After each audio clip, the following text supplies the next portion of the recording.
King Charles had read the report. By the time he reached the final page, something between them had already ended. William handed his father a documented, verified, multi-page account compiled over several months, sealed in wax, and delivered privately after staff had been dismissed. Charles had no way to dismiss a single word of it. The report concerned Camilla, what she had been doing inside the palace, and the financial trail that proved everything. It was 9:30 in the evening at Buckingham Palace. King Charles had already dismissed his staff for the night. The study was quiet in the way that only very large, very old buildings can be quiet. Then the door opened. One of his most trusted aides entered carrying a manila envelope. The aide explained that the Prince of Wales had arranged for this to be delivered privately, that His Royal Highness had asked for it to reach the king personally that evening. Then the aide set the envelope on the desk and left without another word. Charles looked at it for a long moment before touching it. The seal pressed into the wax on the back was William's personal mark.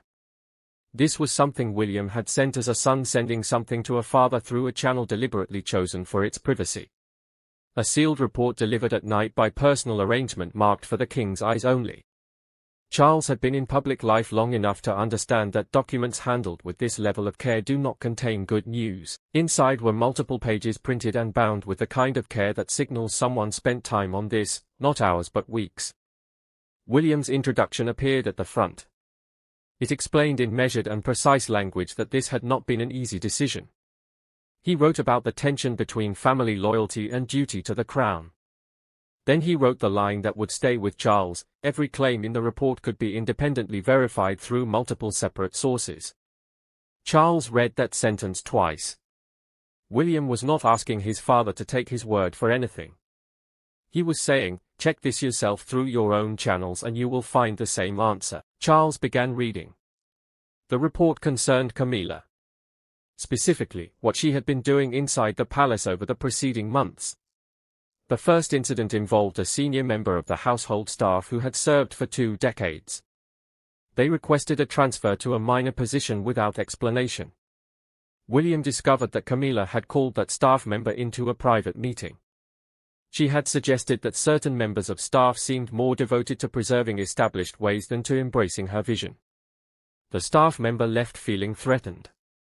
Within days, they submitted the transfer request. William documented it. Then he found a second case, then a third. Each one involved long-serving palace employees. Each one had found themselves in a private conversation with Camilla that left them feeling undermined. Each one had subsequently stepped back from their role. And in each case, the vacancy that followed was filled by someone new. People with personal loyalty to Camilla rather than to the institution. The financial trail. 3 experienced people removed. 3 loyal replacements installed.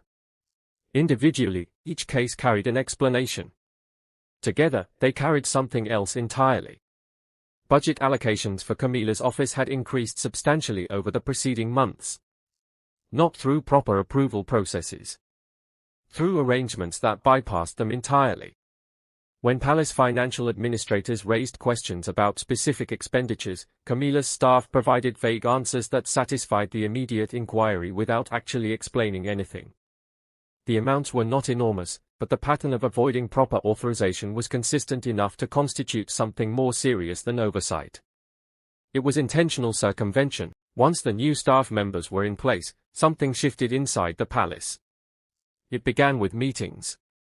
Regular gatherings held in Camilla's private apartment scheduled during times when Charles was occupied elsewhere. Not occasionally. Consistently.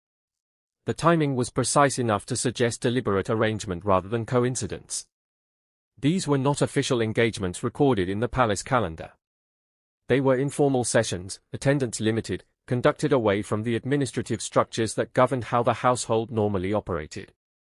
The people in the room were the same individuals Camilla had brought in through non-traditional channels. The people who owed their positions not to the institution, but to her. Here's where the finance angle gets really interesting. The staff removals weren't just about control. They were about money. When Camilla replaced long-serving staff with loyalists, she gained control over times budget allocations. Times expenditure approvals. Times financial oversight. Times resource distribution.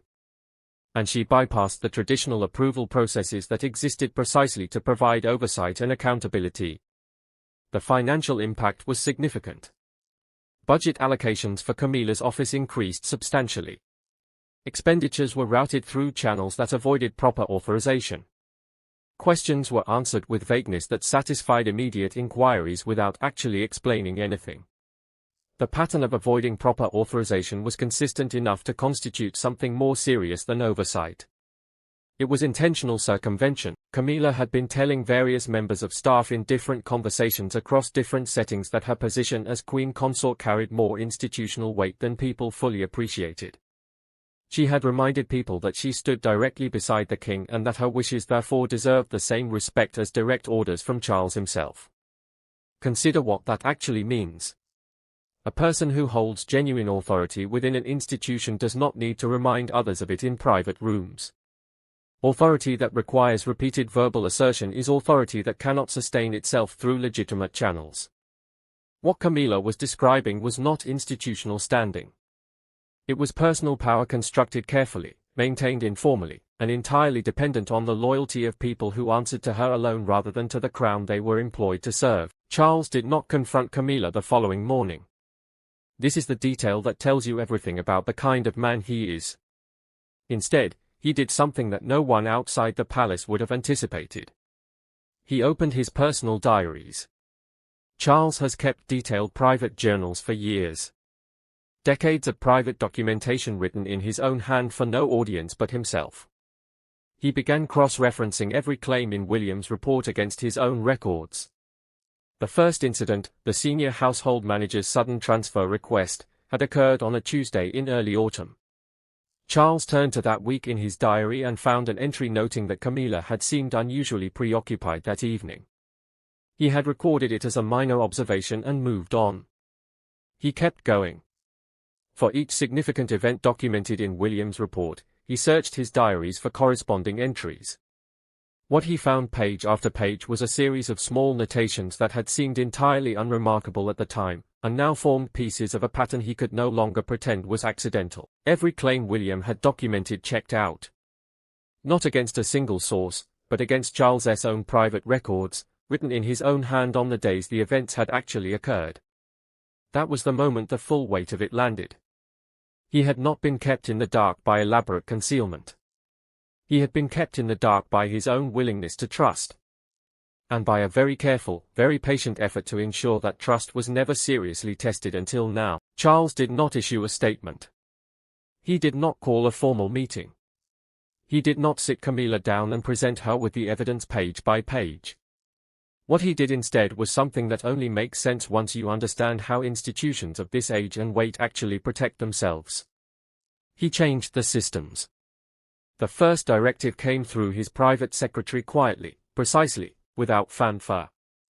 All significant decisions across every palace department would henceforth require the king's personal written authorization before implementation. Budget proposals. Staffing adjustments. Protocol changes. Operational restructuring. Everything now routed exclusively through Charles's office. The financial implications of Charles's decision were immediate and devastating for Camilla's network. Times budget approvals now required his personal authorization. Times staffing changes required his approval. Times protocol changes routed through his office. Times financial oversight restored to proper channels. The parallel financial structure Camilla had built was effectively dismantled overnight. Not through confrontation. Through process. This story was never really about a report. It was about money. It was about control. And it was about a king who discovered that the person closest to him had been building a parallel power structure funded by bypassing proper financial controls. 3 staff removals. Secret meetings. Budget allocations bypassing proper approval. Financial oversight systematically undermined. Camilla didn't just take control of the palace operations. She took control of the money that made those operations function. William's report documented everything. Charles's diaries confirmed it. And the systems Charles changed dismantled it all. Camilla thought she was building a future. She didn't realize that William was documenting everything. Subscribe to Royal Finance for more royal investigations. Drop your thoughts below. Was Charles right to change the systems instead of confronting Camilla? I read every single comment. See you in the next one.